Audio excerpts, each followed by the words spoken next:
Hey, sis, how are you? Are you feeling good? Is this a good day I think a good day to have a good day is every day.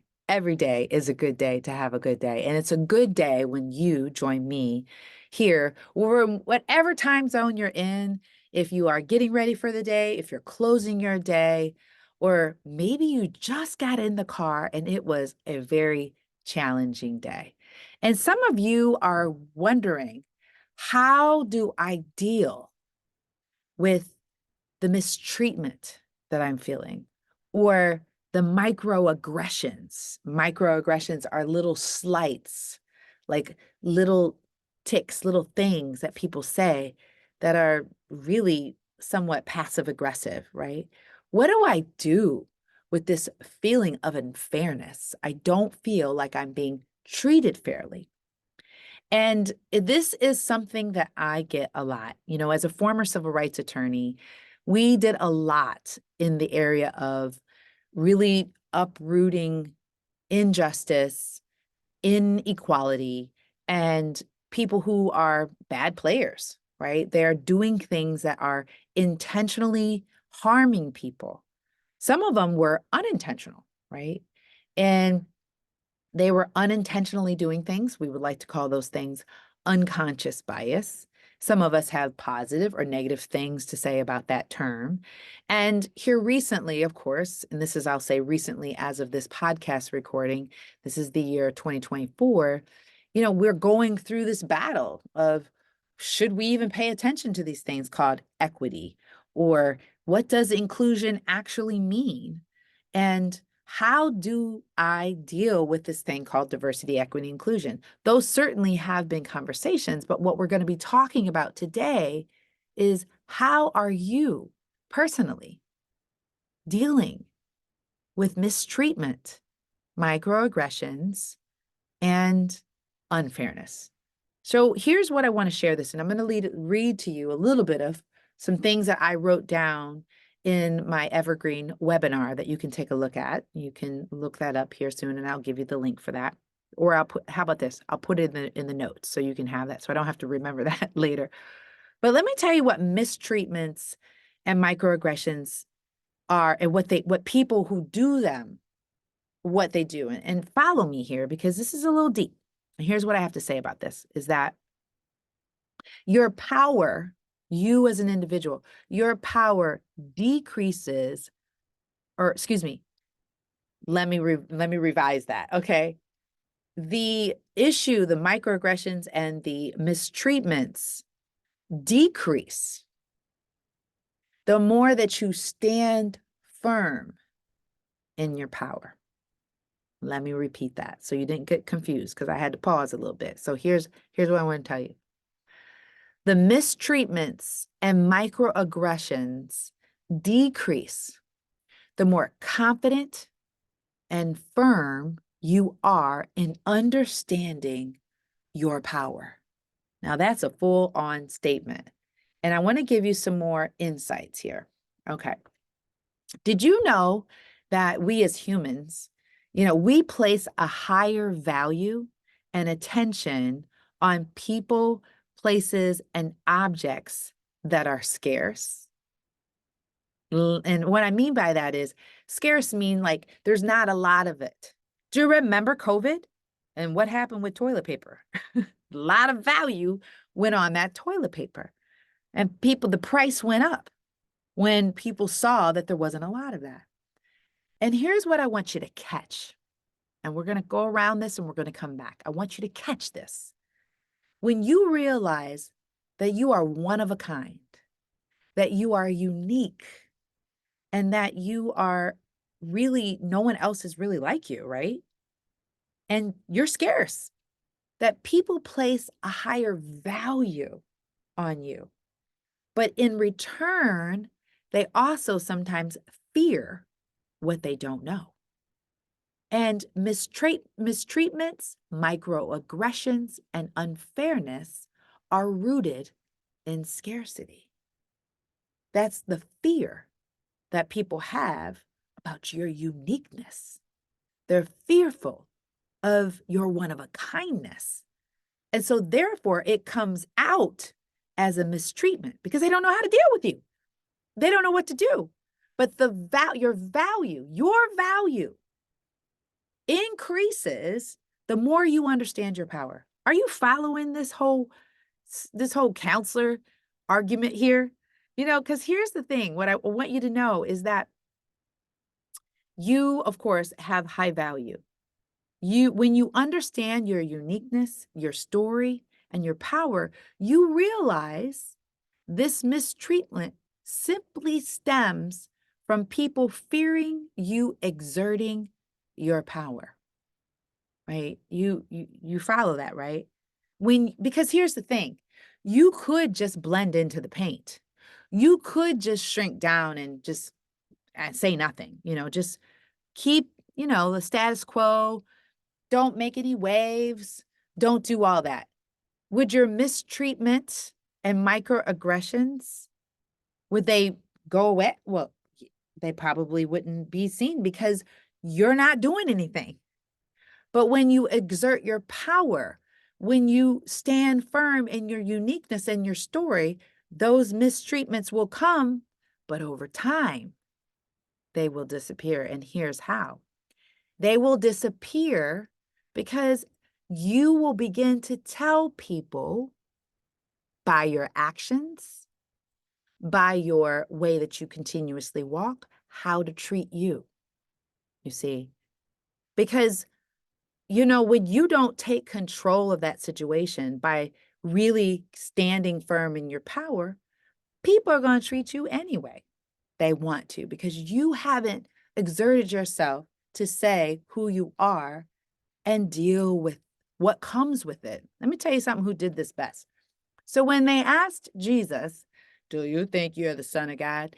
Do you think that he said, well, no, I don't know, maybe, sorta, but I don't want to hurt your feelings because if I mean, I'm okay, whatever you think. No, he said, I am that I am. He exerted his power. Did the mistreatments and the injustice continue? Well, we could think it did, but it did continue. But here's what he did: stood firm and strong in his power. Now, I'm not saying that you can do this alone, right? Because I don't think that's a good strategy.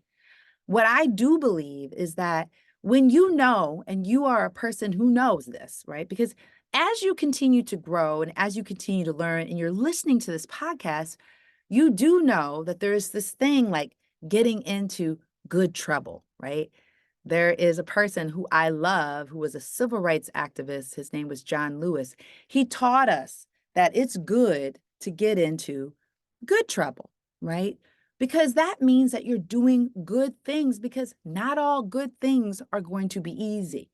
Not all good things are going to be something where you feel happy necessarily, but you feel a sense of joy. You feel a sense of contentment.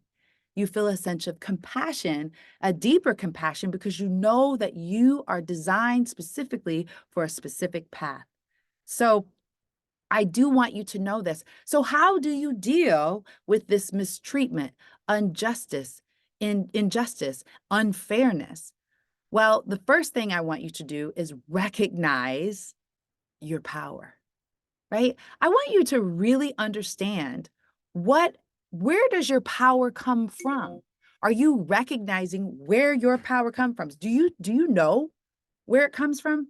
I want you to sit down and I want you to write, my power comes from. Where does it come from? Right? Because if some of you are saying that your power comes from outside sources, like your hair, like, we can go on, our clothes, the way our looks. If your power comes from that, that's something that will change. I want you to begin to understand that your power comes from within, that your power is deep, deep, deep inside of you. And hopefully, my power, I will tell you unapologetically, comes from God, comes from the Lord, right? You have to place your power on something that will not change, right? I would imagine if you asked a tree and the tree spoke back, that the tree would say, or she would say, or they would say, the tree would say, the power comes from the universe. God of the universe. That's where I get my strength. That's where I get my nourishment. That's where I find my hope. And that's where I'm hoping you will come from. So write that power structure down, because that's the first thing too. You have to recognize your power, right? The second thing is I want you to begin to look at what, where do you feel this resistance? Where are you feeling this resistance? Is it from other people who are coming to you with this resistance? And I want you to write that down, right? Because to me, again, you can't fight something that you cannot see. And you have to bring it into view about where is the resistance. And I will often say that the resistance starts from within, because you've begun to believe some of the things that people have said. So I want you to write down, where is the resistance perimeter? What is going on inside of you, outside of you, that's feeling like you're fighting something, right? So, and I want to pause right here, because some of you are likely thinking, this is a bunch of baloney. I don't like anything that she's saying. It doesn't make sense to me. She doesn't understand the stress I'm under. She doesn't get the fact that I cannot sleep well. I'm feeling sick every single day. These people are trying to cut me out of a job. They are really making my life miserable. I can't stand another day. Hey, listen, sis, if you are at the end of your rope and you can't take it, it is causing you all of these physical stressors, then yes, I would say that you probably need to make an exit plan, right? You probably need to make an exit plan, because really, honestly, nothing is worth that kind of stress. Nothing is worth that. But for those of you who are willing to go through this and to get into good trouble and to fight this power, not physically, but with other ways, then I want you to stay with me for another couple minutes, right? I want you to stay with me. So, and I want to kind of ask you a couple other questions, right? How often do you begin to dim your light when people feel insecure around you? So when these people out here who are these bad offenders, how often do you begin to go into dimming your light mode, right? Because the reason why I asked that question, it's going to take me to my third thing, is I need you to begin to identify what it is that you need for the treatment, the justice, and the removal of these aggressions. I need you to write that down. I need you to get clear on what it is so that you can go in and talk about this, so that you can get this to a resolved way. And if anything else, it's going to help you feel good about you. It's going to help you understand but if you don't know your power and you're getting it from all of these other places, you're not going to be able to do this, right? And this is how we face mistreatments, microaggressions, and unfairness, right? Because here's the thing, in the Rise with Diana community, I do know that we are doing really, really deep work. I do know that it's tiring sometimes to be able to do this. And that's the reason why more podcasts are going to be talking about ways that you can begin to fill your cup, ways that you can be able to rest and renew and revitalize, so that we can stay at this. Because here's the thing, if you just say, I quit, I'm done, and I'm out, have you really done your good work, your greatest work? And I know it's hard, but I really want you to think about that, because I want you to leave the place better than when you found it. And the way that you can do that is by speaking your truth, by telling what's really going on. So you have to examine this situation. You have to believe that you are there for a reason. You were brought to your organization for a reason.